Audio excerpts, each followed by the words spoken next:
Welcome to the Nerd Party. I'm Darren Moser. I'm Philip Gilfus. I'm Daniel Prue. And this is City Alpha 3.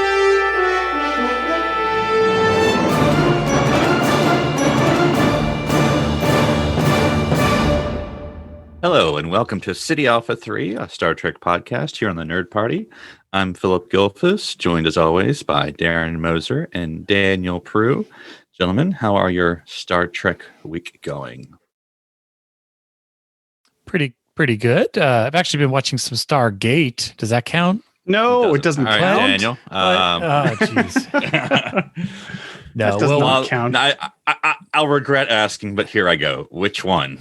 Well, I watched season 5, a season 5 episode because one of the actors who played one of the villains, like one of the most liked villains of the show, passed away from an accident this last week. So I was like, I want to watch some of his episodes. So that was my reason, Philip. That was my reason. But now I feel guilty for it. Are there only 2 or are there 3? No, unfortunately, I know without ever having seen a show, SG-1, Atlantis, Universe, and I feel like I'm missing one. The movie. Yeah, no, there's the 3 series, and then there was like 2 direct-to-video movies all after the original 1990-something film. So does the movie fit with is it canon with the Yes. TV show? Yeah, because the TV show takes place after. Basically, the changes in the movie, they think the Stargate only goes to one planet. And then what they set up in the beginning in the pilot of the show is, there's actually other addresses we could dial, and it unlocks this and creates a team to explore that. But Kurt Russell doesn't show up in any of that.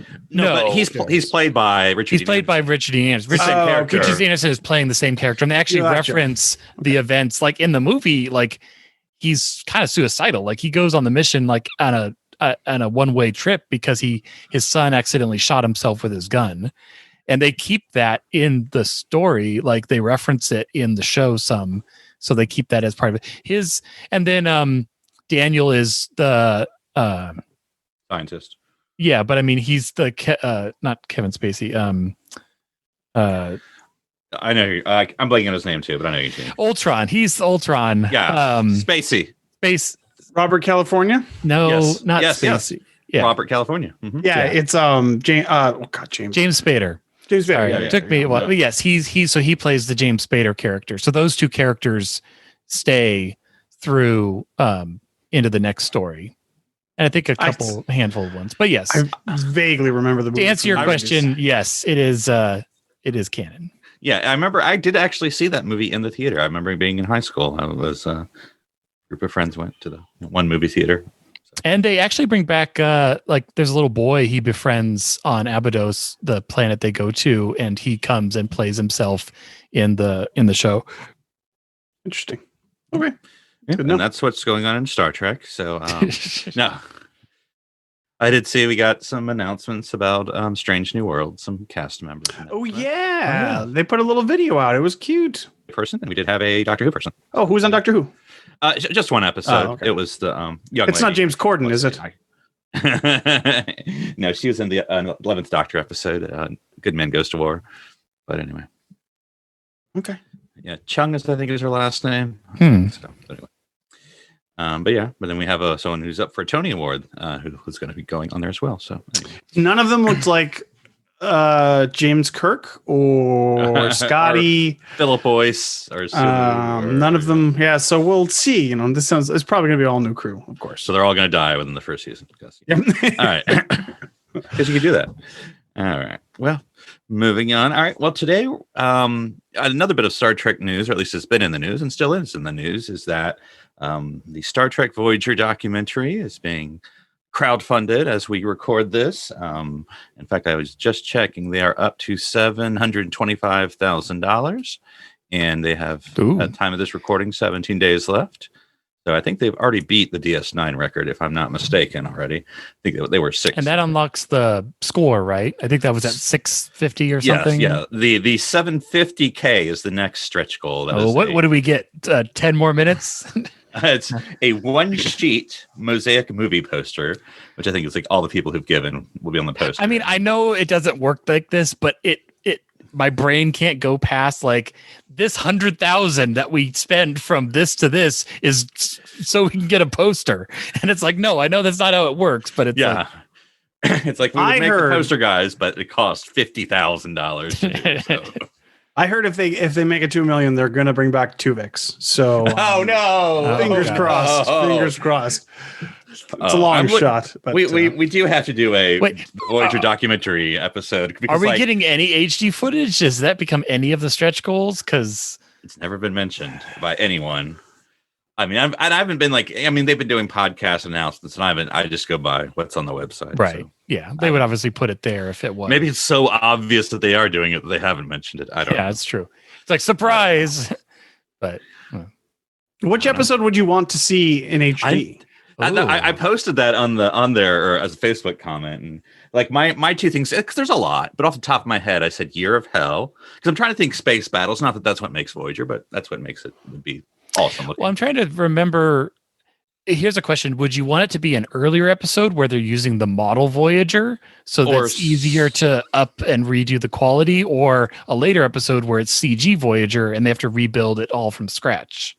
Well, like, and I was also thinking Scorpion because you could Voyager going through like the Borg, Yeah, Scorpions. I was thinking you could go back and make Species 8472 not look so clunky. Oh gosh, yeah, completely different. Yeah, well, I mean, you make them the same-ish, but you just not look like one frame a second. It doesn't look like Beast Wars Transformers level animation. We're saving that for Prodigy. So. Yeah. Or the ending of Spawn or something like that, where it's just like, oh gosh, no.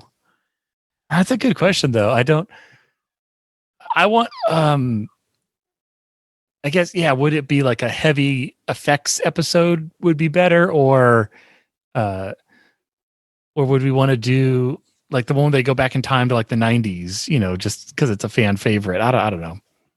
Hard to say. Are you trying to spend $50,000 so you can see the Santa Monica Pier in HD? You just go there. How far away is it, Darren? Come on. Good point. All right. Well, speaking of documentaries, the production company that is doing the Star Trek Voyager documentary is 455 Films, and they have done a few Star Trek documentaries. Some that I've seen, some that I haven't. Just 430 films off the mark. They're almost there. Exactly. With your funding, we can. They did 2 William Shatner helmed ones. The Captains, which I think I've seen, but maybe I haven't. I don't know. And then they did another William Shatner one. Because the Captains has Avery Brooks in it, doesn't it? It does. That's the thing. I did see that one. Yeah. Mm-hmm. That's super rare to hit him on film. Mm-hmm. But anyway, one that they also did was For the Love of Spock, the 2016 documentary, of course, focusing on Leonard Nimoy and his character.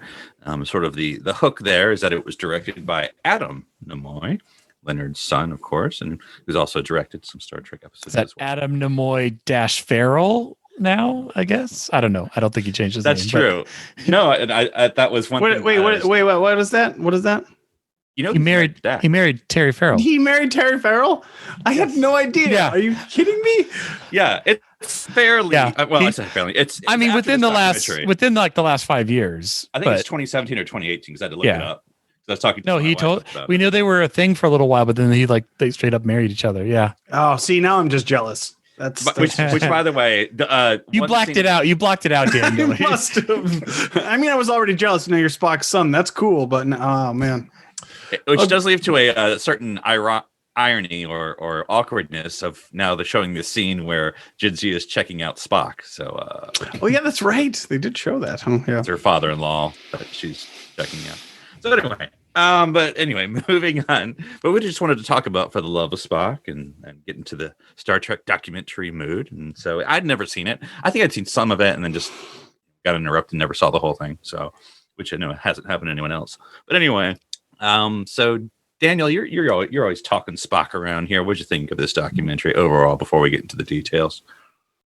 Overall, I thought it was pretty decent. I kind of felt like it was unfocused. I didn't really love the structure of it, but it caught me by surprise a few times, and because it felt very like earnest, like real, like definitely perspective from Adam that you don't really get a lot. But I just felt like it was maybe a little amateur, but overall, I still enjoyed it, I'd say. Sure. And then what about you, Darren? Yeah, I think they kind of summarize it really well in the very beginning, where Adam says, like, I was going to make a documentary about Spock, and then with the passing of my father, like, it became this bigger thing about him and kind of a testament of his life. Because that's true. Like, if you're making a documentary about Spock and your dad's still alive, that's very different than, your father's passed and now you want to tell this bigger story. So it does kind of feel like that, like Daniel said, where it kind of, its scope shifted. And I think it does a good job of it, but it definitely is a little patchy at times. Because I remember as I was watching it, I'm like, okay, so now Star Trek's done. Like, are they going to talk about Mission Impossible? Like, I don't, and it's kind of like a sentence, and then they kind of move on, which again makes sense because it's Spock. It's about Spock. It's not about fully the life of, I don't know. Maybe that's it. It's like they want to talk about his whole career, but they're very like some parts get like 3 sentences and some parts get like full motion, 5-minute segments. Like Mission Impossible, he's talking about like, yeah, I did this and I was the master of disguise and I dressed up as 3 guys and then I dressed up as those 3 guys again and then I got bored and then I left. And I'm like, you were on the show for like 4 years. Like, I guess that's 10 seconds of talking about a year. Anyway, it was but it was good overall. I think it being made by Adam, I think him being the interviewer, he's a very good interviewer. I think he did a good job and picked the right people to talk to. And I think, yeah, just this kind of a story told and especially made at that time, coming out a year after Leonard Nimoy's death, it's all that's mixed together. It's a very different kind of story than what it would have been without his passing.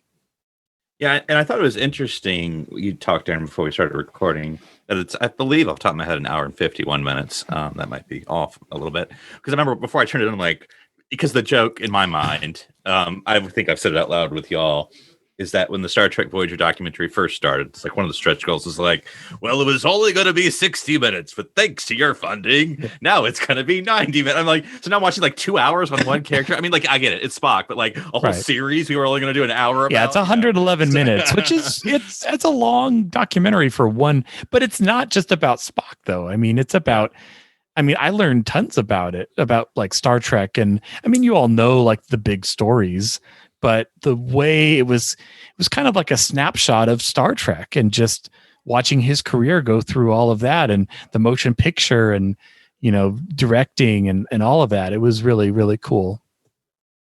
And I think, and we'll get into it, I did think it was a little fat in places. Like, if it's like, we could only afford an hour and a half, I'm like, I can cut 15 minutes if it made me too, because there was some. But anyway, we'll get into it.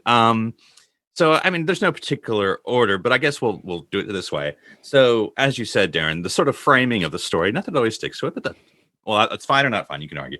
But is that it's the father-son relationship, which I sort of remember from Gene Roddenberry's son, Eugene. His Eugene Roddenberry's son. It did make me think about that one too. What was that one? I'm blanking on it. I'm sorry. Oh, gosh, you can look it up while I'm talking here. But was it the same company? Wait, did he have a documentary too? Yes, that's what you do when you're a Star Trek boy. Yeah, yeah, offspring. I think it's a different company. I think it's probably through his own production company. Through whatever Roddenberry Entertainment. Trek Nation. Trek Nation in 2011. I don't know if I watched that. Yeah, I don't think I did. It's the one where it's like a planetary sunrise and the Star Trek symbol. I don't think I ever actually got around to watching it. But I remember it being good because it was very interesting because considering how Eugene's like a executive producer of everything now. Right.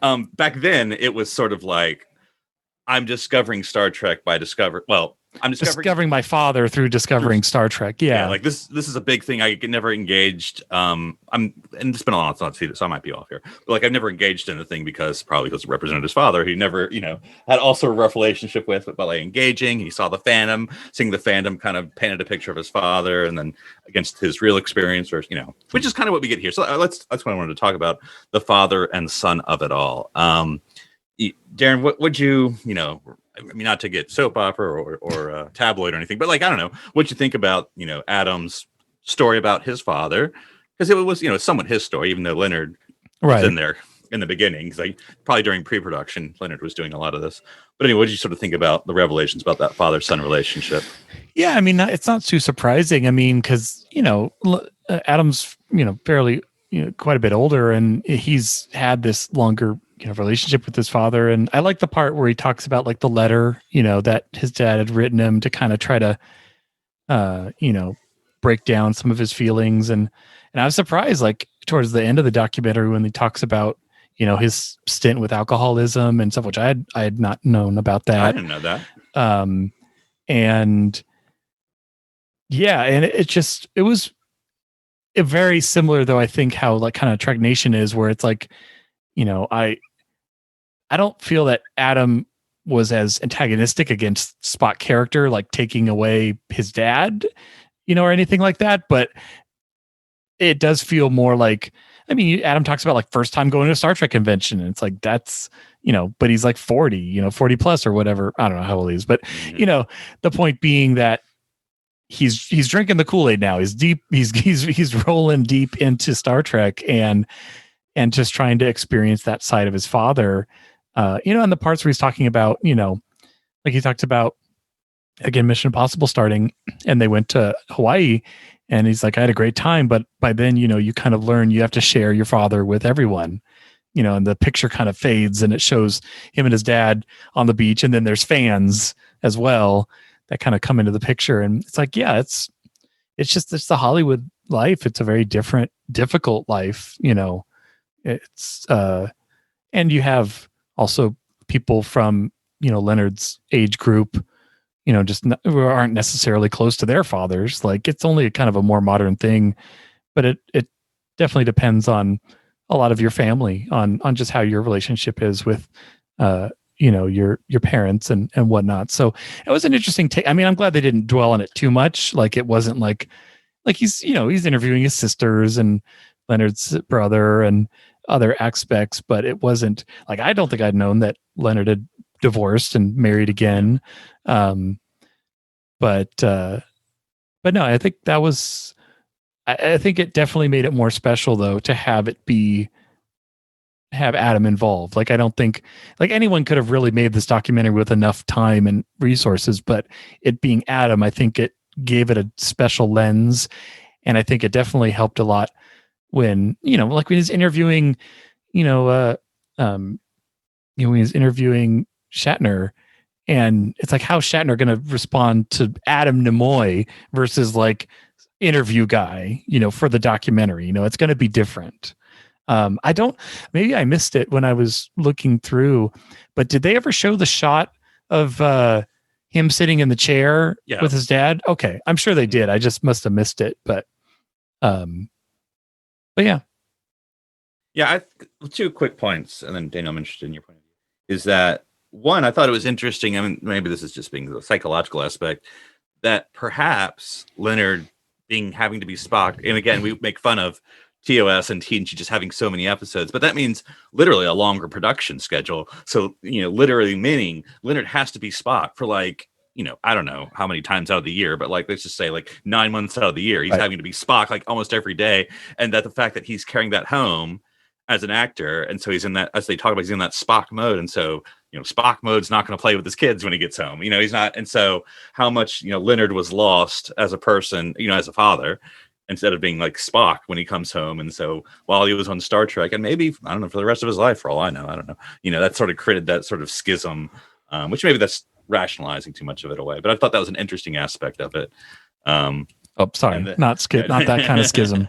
Yeah. But yeah, and then one thing, because you said, Darren, about not dwelling on it, which, I mean, look, it's Adam's and his father's story. I'm not he doesn't need to share whatever he doesn't want to share. But when they talked about, they talked about, Leonard's alcoholism, talked about Adam's drug use, but like they kept talking about like, oh, we had these differences. I'm like, what? Like, I mean, and again, right. if you don't want to tell us, that's fine. But I'm like, I just, it's the specifics of like why you would not talk to your father. Yeah, we butt heads. Okay. Specifics or no? Yeah, okay. I mean, again, you don't know us anything, but I just, as a viewer, I'm like, what was it? But anyway, well, Daniel, what do you think is sort of the father and son of it all? Because what Star Trek likes to talk about? Father and son. When he was first getting into that, like he seemed real coy about it, and he was talking about it. I'm like, okay, maybe he's gay, like, and Leonard didn't approve or something. And remember, Daniel didn't know that. This is before I knew he was married to Derek Miller. Well, and they get into it in the thing too. Yeah. But I'm like, just like you, I was searching for like a why. Look, what is it? But and this kind of actually is, I think, the biggest problem with the documentary is I wish it didn't. It's of two minds, and it's not. It's split because it's trying to present this almost objective sort of what is the impact the Spock character has had on the world view. And it's also told from a super personal, I'm the son of the character. And I think you can't do justice even in 2 hours to both of those things. And I think you sacrifice one or the others. Like we said, we don't know if it really was about his relationship with his father, then we would know the story of what was going on, but it's not. We only get half of it. And if it was really about the impact of the character of Spock, well, we only covered 4 out of the 7 movies he's in, and you didn't talk at all about the 90s and I like so Star Trek 4, nothing, J.J. Abrams. I'm like, there are a couple movies. Like, wait, yeah. Or like Unification. Yeah, exactly. Yeah. I actually really, really liked the part. That was my favorite part of the documentary, when they go into movie by movie and like what Leonard's feelings and thoughts were, and what he was, and like he's like, yes, oh my God, get me back in during 3 and 4, and I was like, that's awesome, and I was like, oh, what does he think about 5, and what does he think about 6, and then like, we get to see TNG, like, and then none of that happened, and that's the sort of thing I mean, like you're losing parts of it. Parts of it are left out for the other stuff, but then parts of that stuff is left out for this stuff. So it's like, it's not focused enough. And I think I wish if Adam wanted to, and maybe it was just because it was a mid-course shift that it was difficult to balance. And I get that, but it's just like, I wish he really went all in on the personal stuff. And maybe called it something else. And, I am Spock's son or whatever, or really focused more on or gave it to someone else to focus on, like, this is the worldwide impact that this character is. You do it like the books where it's like, I am not Spock, and then the sequel, I am Spock. Yeah. Because I mean, and Darren, you were saying how it was split, and I was going to make the joke, so I'll make it now. But it's not really a joke. Maybe I'm being serious. Isn't that the whole point of Spock and the point of this film, the duality? I mean, that's Spock. And so anything about Spock or anything about Leonard Nimoy has to always be duality. It has to be the Vulcan and the human and the fighting and the. Well, there's also, I mean, it feel like this was made in 2014, so probably like 13, 16, 14, 15. Yeah. But it also, like there's a lot of interviews with the JJ cast and crew, like Simon Pegg. I was surprised Jason Alexander showed up. I mean, I've always known he's a big Star Trek fan, and I knew he was in that, the Voyager episode, but I was like, oh, you're like an expert now. Okay, you're going to be quoting. Well, no, he was quoting you from memory according to the interview. The sad part is I was trying to do it in front of my wife too. It's a great line. But anyway, it just felt like, we're still riding the high of Star Trek 09 is kind of what not in a bad way, but just like, obviously, we're going to have a lot of these actors. I like the Big Bang Theory stuff. Like there was, it's like, I keep saying Rod, but really dwelled on. It's Adam just, okay, who's in my Rolodex that we've spoken with in the last 5 years and who can be in my documentary. And, it works though. I was going to say, because I'm not a Big Bang Theory person, so but that's neither here nor there. Other than like that's a good 5-10 minutes of the because I get that there's like a meta thing where there's an actual episode about the documentary in the episode of Big Bang Theory, and so they're also doing the anyway. And then the Jim Parsons and all of it all. But anyway, but I don't know what. Also, with the 2009 with the JJ cast, like I also felt like, this isn't a commercial. Why we don't have to promote them, right? I mean, like this is because like all their stuff. Like, I mean, you're gonna skip TNG and just jump right to JJ. Then no, we're not gonna promote your movie. I mean, at the risk of insulting any of the actors, not all of their stuff is gold. Like, I mean, Zoe said some good stuff, and then of course you have to talk to Zach. And Simon's got some good stuff too. But like, I mean, well, ish. I mean, like, but like, you know, if I'm making choices, and again, I'd keep more Zach stuff though, because it's like he had that connection. No. What you do is you cut out JJ entirely because he obviously didn't care about Star Trek at this point, so he doesn't need to be in the documentary. But and here's the thing, and that's exactly a good point. It's like it feels like it's a very small group of people that he was able to reach out to, and I mean, it kind of works. But like I found myself actually super fascinated with the conversation he was having with Shatner. And I'm like, Shatner's a person you want to talk to. Bloodshot red eyes. But what was going on that day? Well, he was not looking good. But that's fine. But I thought it was funny. I mean, because like I'm not a Shatner fan by any stretch. So I mean, as a person, but it was funny to me. Him like, so they told me. Well, because what's missing from the story that he's about to tell is I went into the production company and said, why is Spock getting all this fan mail? F him. So that's how the story starts if we don't hear. And then what we hear in response is that, well, Bill, if Spock's popular, the show's popular, and then you're popular. He's like, that made sense. And I was like, yeah, but you're missing the part of the beginning of the story. That's what I want to hear. No, see, the entire thing was like, he's like, and I never had a problem with it again. And I'm like, yeah, okay, Bill. Sure you didn't. You were insecure the entire next 25 years of your life. I bet. You're like, hello, phone book company. I'd like to change Spock's address so mail comes my way. Oh, man. Yeah, and again, this is me just being mean. Talking about the Star Trek movies, I would have loved to hear Leonard Nimoy. I mean, it could just be like a personal Zoom or something. We don't have to do a documentary. What do you think about Star Trek 5? I mean, not like but like you just directed 2 Star Trek movies in a row, and you've not necessarily been enthusiastic about returning unless it's like a good story because you're like you're done with Spock and Star Trek. Like, okay, I'll come back if I can direct. And so Star Trek 5, they're like, okay, we're going to give it to Bill this time because he's, really whining about it. He will not stop crying. Yeah. And so, like, did they just like dump truck full of money in front of his house? Like, how did Leonard? What's he like the whole time? Like, yeah, Bill had some ideas. I just went with it because, he sat through my 2 epic movies that made tons of money. I thought I'll sit through this. What's the worst that could? Well, I there were some moments though. Oh, that just cracked me up. Like when they did the edited bit of the Star Trek or the bridge crew watching the Bilbo Baggins song. That got me laughing. Like there were moments like that in the documentary where it was very clever and just. I thought the best and like the cutest was when Adam got into the replica bridge. And then they cut him into the episode with I did like a double take. I'm like, wait, that was really well done. It was really good. Yeah.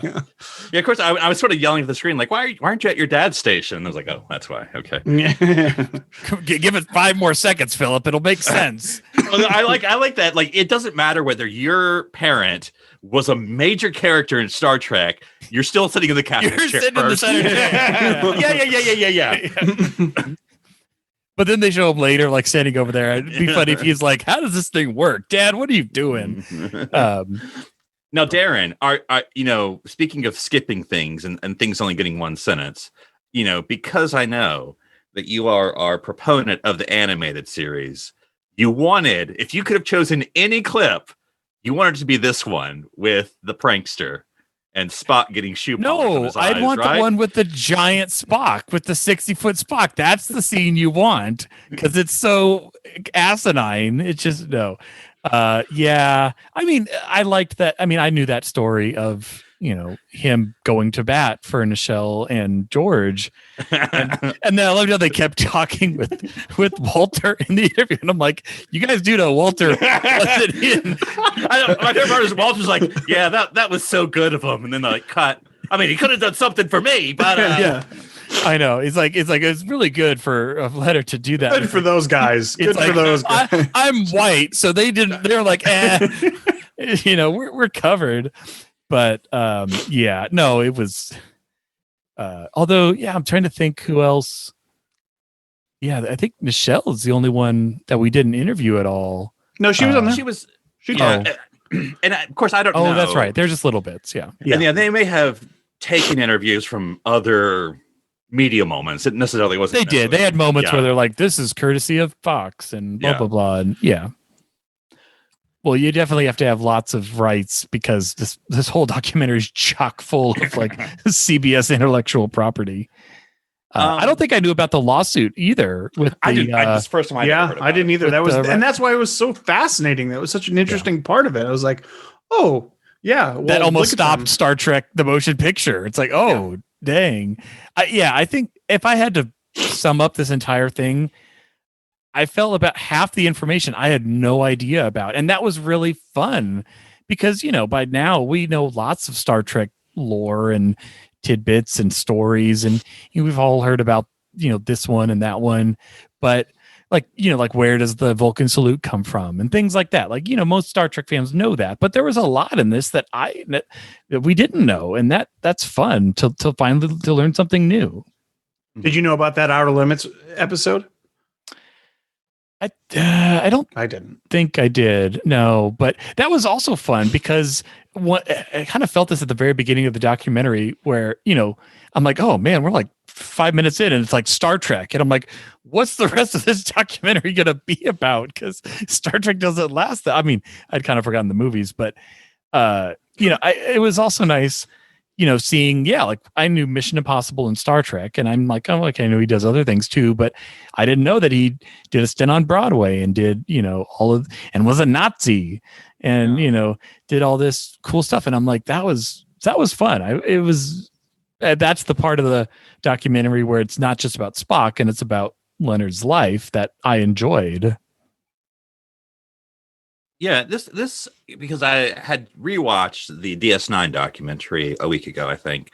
And I know it's the same production company, but I don't pretend to know how documentaries work as far as, editors and directors. But I mean, like, and of course, there's a different time. DS9 documentary was just last year, or I mean, maybe 2 years ago. But anyway, but recently. And so, and there's a different soul to that film. Whereas like this one, I think it's about father and son, but like we've said, that's like 60% of the movie. Father, son, and the life of Leonard, and the legacy Star of Trek, and the legacy of because as you said, I mean, if you're going to go by what's on the tin, for the love of Spock, that's the name of the documentary. We touch on it, but we don't really get into the legacy of Spock. I mean, you get like the science community. I mean, I'm sure you like Darren seen the JTL people and all that stuff. So you get that a touchdown. You get sort of the interviews at the cons from different people. One person we probably know, if you recognize them. But you see different people that way. But I mean, and I don't necessarily have a suggestion of how you do that more than what they did. But I was like, I don't know, is there maybe more we could do about what a Spock did? This is the character for the world. I don't know. Yeah, no, that's exactly how I felt. I was just like, I wish there was more of that, but not enough room in 2 hours for other things, I guess. I mean, we need Burning Man, so we did need Burning Man. We did get Slash mentioned, which is very, yeah. I'm not making fun of that. I was going to say that's very important. I don't mean that sarcastically. I mean, that's part of the thing. I don't know, but I thought that was funny. Because I'm trying to remember, there's another documentary that I watched where they talk about this and they bring it up with because I remember watching it and they bring it up with Leonard and then Bill, and it's funny to watch the reactions because they bring it up with Leonard, but like, oh, not in this documentary. So I don't know what else I'm thinking of. And Leonard's kind of like, yeah. And they bring it up with Bill, and he's like, okay. I can see that. Yeah. Moving on to the next point. Yeah, I know. But I did like Adam's, like he's like, I watched this fan thing, it's out of context, but George, it's really convincing. Oh yeah. Let's see. That's true. If you're going to talk to someone about that, it's going to be George. But if you want to be stereotypical, yeah, exactly. You never know. Walter might be a big /fiction writer. You don't know. Could be. Well, I think that'd be something. Obviously, you'd want to get more fan interviews with, because the people who actually wrote the fan scenes in the 70s and 80s and 90s and today probably. So to me, the interesting point of the document, interesting point of the documentary, for better or for worse, is like, we're going chronologically for the most part. And then when we hit the 80s, like you talked about, when it kind of starts, but like, if this was like the behind the music VH1, 1980s is like, and then everything, went downhill, and I mean, it's not to make fun, but like, that's when you get into substance abuse, like, and then all the VH1s behind the music. Into the 1980s, you got more. It's like Dad was home and he wasn't doing anything. And so he started like nitpicking me on what I was doing with my life. And I'm like, oh man, this is a downer moment. And then cut your hair. Yeah, pretty much. Put down. I was listening to a lot of the Grateful Dead. Also, I'm trying to tell, like, what's the because Adam's the youngest, right, of the siblings? Because I feel like there was two. Well, I'm just saying, I felt like there was a bit of a gap between him and his sister, though. It felt like. Yeah, she's older, I think. Yeah, no, he's like age-wise or like relationship. Age-wise. Oh yeah, I mean, it probably just a few years. It didn't look like they were crazy different in age, but yeah, it was one of the things that I thought was interesting was like, not really knowing in my head chronologically where Star Trek and 3 Men and a Baby fit in, and then knowing that like, he had these back-to-back smash hits, and I had no idea about that other movie that he released, which has Leslie Nielsen in it.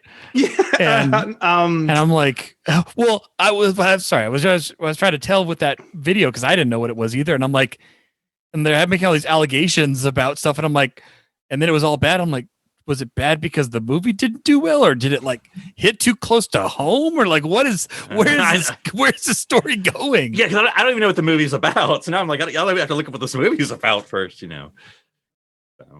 It's like, I know a lot of directors that have directed, like really famous directors that Steven Spielberg directed, Indiana Jones 4. He didn't crash and crumble. They can do more, but it feels like that was his.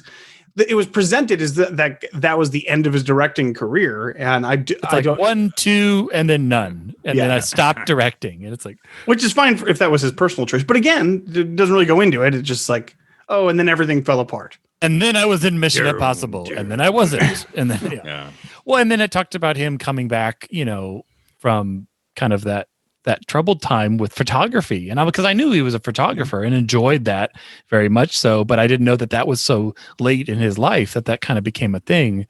So that was cool to see. Yeah, one thing they mentioned it, but they didn't really get into it. And I wonder if for some reason they didn't get into it is because it seems to me, I'm not an expert about Leonard Nimoy, but it seems to me that you are now after watching this. Yeah, he's very much an artist, and I don't mean like an artist like in a snotty way, but like, I mean, he's an actor and he's a director, and then he's also does singing. We can argue how well, but I mean, the man could carry a tune as long as it's better than Shatner. I mean, that's all. Yeah. That's the rank system. Shatner and better. Yeah. Hearing Shatner be like, yeah, he could carry a certain notes, but not on the. Yeah, shut up. Anyway, but like he also wrote poetry. He also, I mean, he did it all. Like you could say not well, but I mean, he wanted to do it all. Like he was very artistic as far as wanting to express himself in like all the mediums, photography, artistry, I mean, like, so I thought that was interesting that he's sort of one who wanted to do it all or try it all. Not great at everything. Not all of us are great at everything, but I like that was sort of an aspect of his personality. After doing all those hard jobs in the 60s, it sounded like, after that, I just want to be the artist for the rest of my life. When I liked the little interview with was it Katzenberger? The one who had to be like, Nimoy, someone's wearing this. Yeah, I was like, oh dang. It's like, okay. I thought Katzenberger would say like, let's settle the lawsuit. And he's like, no, like we're gonna make this movie with or without you. The bargaining chip you thought you had is you don't. And it's something that you don't think about because we do know about a lot of this stuff, but like that's like literally like Zahn, like that's what that was. That was the whole phase 2 stuff. Like that was all Star Trek without Spock. And it was because of all this legal battle going on that we don't really know a ton about. So it's really interesting to see it just from that very thin perspective from Leonard's perspective. Like he was like, I wasn't interested in doing it because I wanted this stupid court case to be done with, and then we could talk about playing in it. And somebody had to kind of come hold his feet to the fire and be like, dude, just do it, or someone else is going to make all that money. You know? But I also liked how, and I mean, it's all context is context, but I liked how in the interview in that time period where the person asked like, oh, you were the last one to sign on.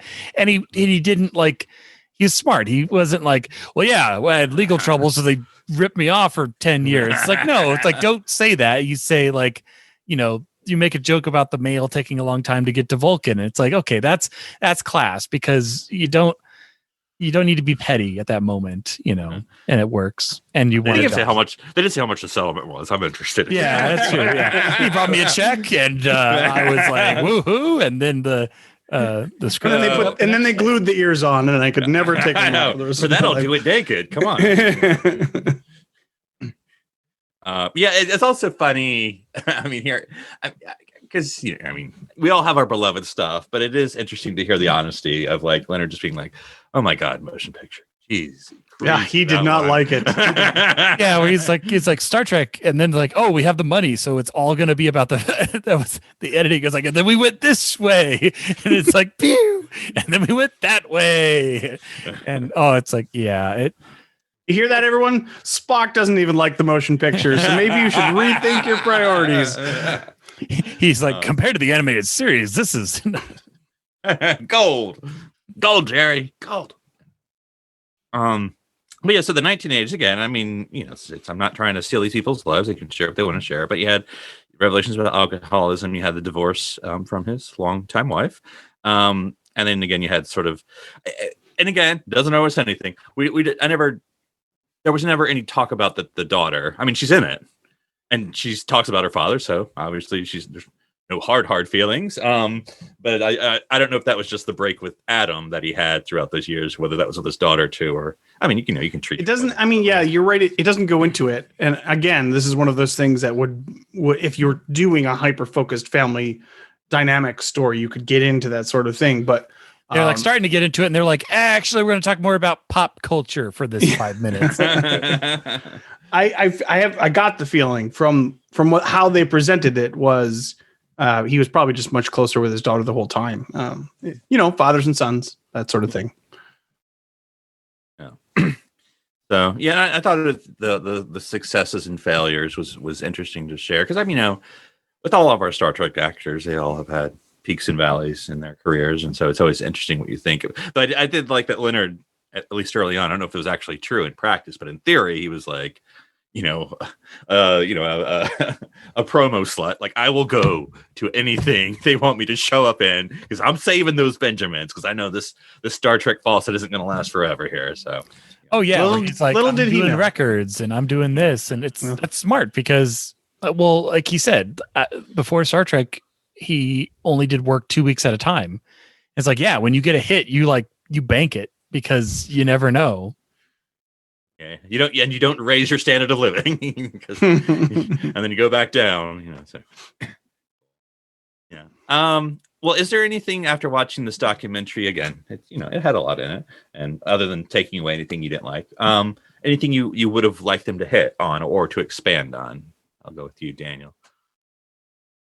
Yeah, I mean, I mentioned my slight annoyance with I really, really enjoyed the segment from Star Trek, the motion picture, up till Star Trek 4. I thought that was dense, but it was also like interesting and informative.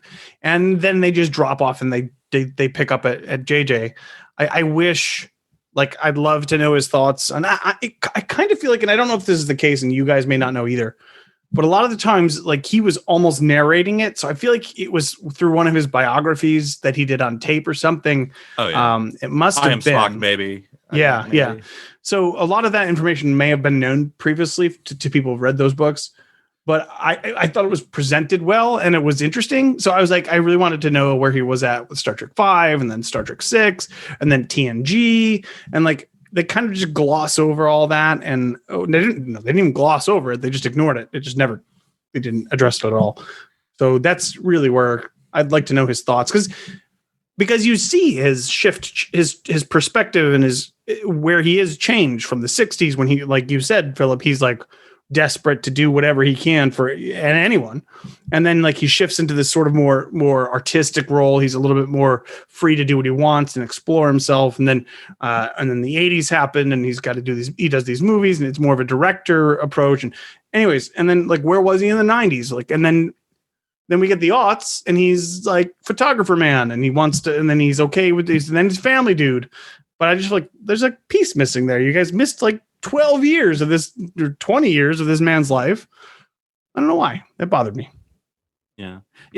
And again, I'll keep saying this just because I want to make it clear. These people don't know me anything. But Adam talking about his life, because all I know about Adam is he's a director, he's Leonard's son, and he's married to Terry Farrell. That's all the facts I know. So, and one of those is a new fact that we just found out tonight. So that's 30% more facts than Daniel knew. But like, I didn't know he was married once and then divorced and had I don't know that he has a substance. I didn't know that he had a substance abuse issue. I mean, like he talks about casually about like pot, and I'm like, okay, I mean, maybe because it's 2021, and I'm like, okay, whatever. But I mean, it sounds like maybe it was more than that.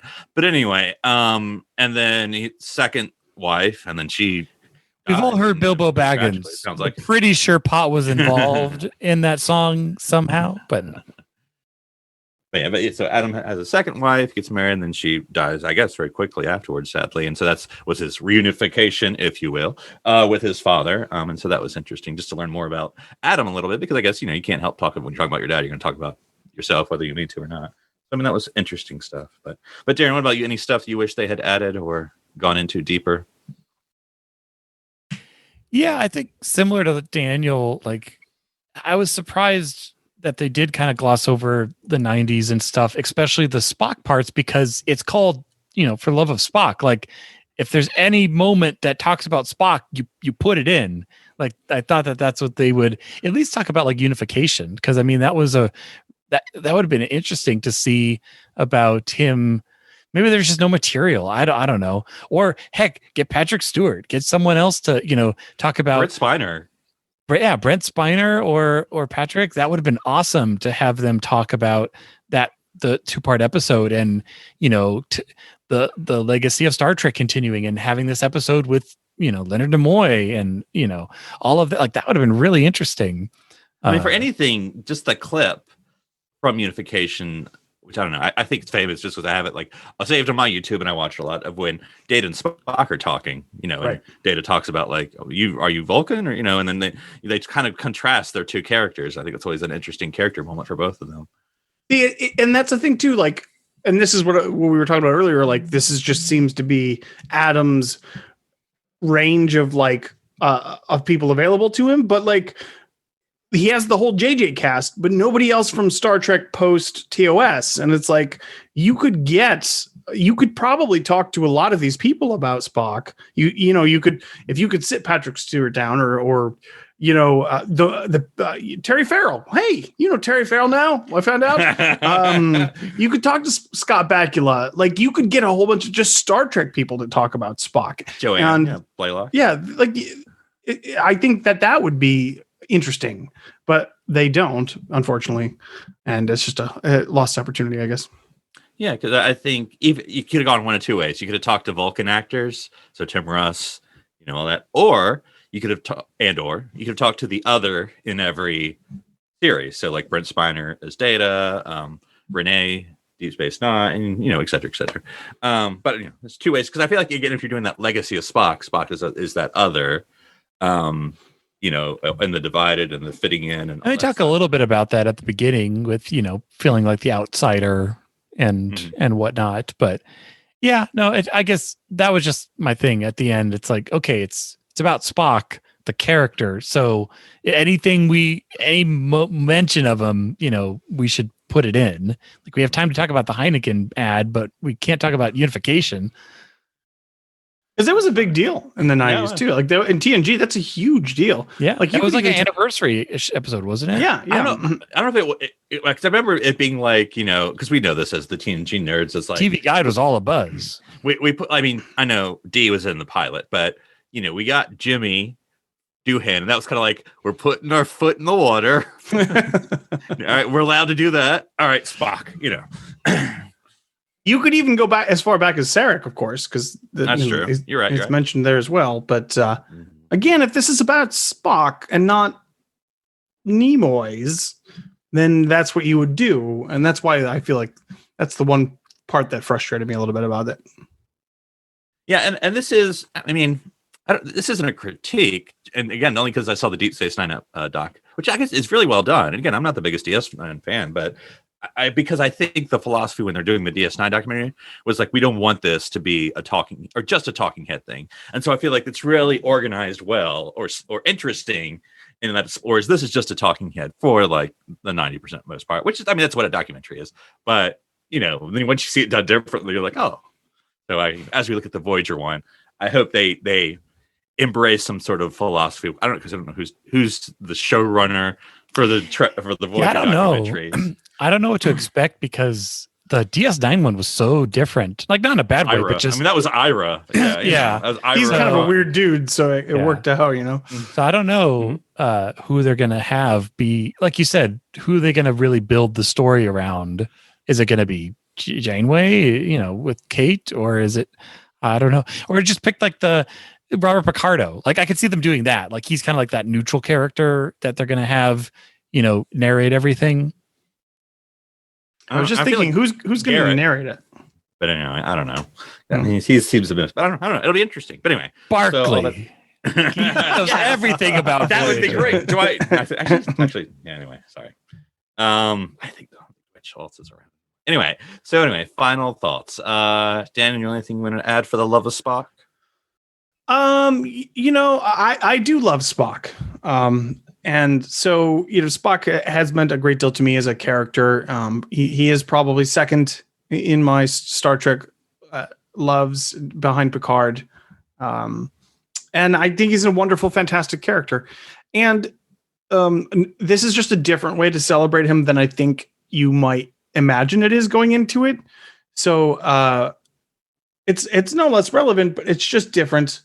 And I was expecting something a little more character focused. So I it's fine. It's good. Like I said, it got me in a couple moments. There was a couple heart warming moments that I really enjoyed. So I enjoyed it, and I learned some stuff. It's not my favorite documentary of all time, but I'll keep watching them. That's where I'm at. What about you, Darren? Final thoughts? Any? Yeah, no, I'm glad to have watched it. I always meant to watch it, and then I just never got around to it. But I think I'm happy with it. I'm happy. I learned a lot, that I really didn't know of the Star Trek story, not just of Leonard, but other aspects of, parts of the show and such. So it was good. I mean, at its end, isn't that what a documentary is for? Is for telling a story, but also teaching in a way, about the subject matter in a different way. And I think, it's obvious. I mean, they stated up front, like, and then when my dad died, I decided to change the documentary to be about this, and all Star Trek. And you feel that, but it doesn't make it a bad documentary. I don't think it misses its footing a little bit because it's trying to be two things at once. But I'm happy for what we got. And I think, I'm glad they put something like this together that we could see. Yeah. So if you haven't watched this documentary, go ahead and watch it. It's on Netflix right now. And if you have seen it, just let us know your thoughts too. So until next week, I'm Philip Gilfus. I'm Daniel Brew. I'm Darren Moser. Granted here on City Alpha 3.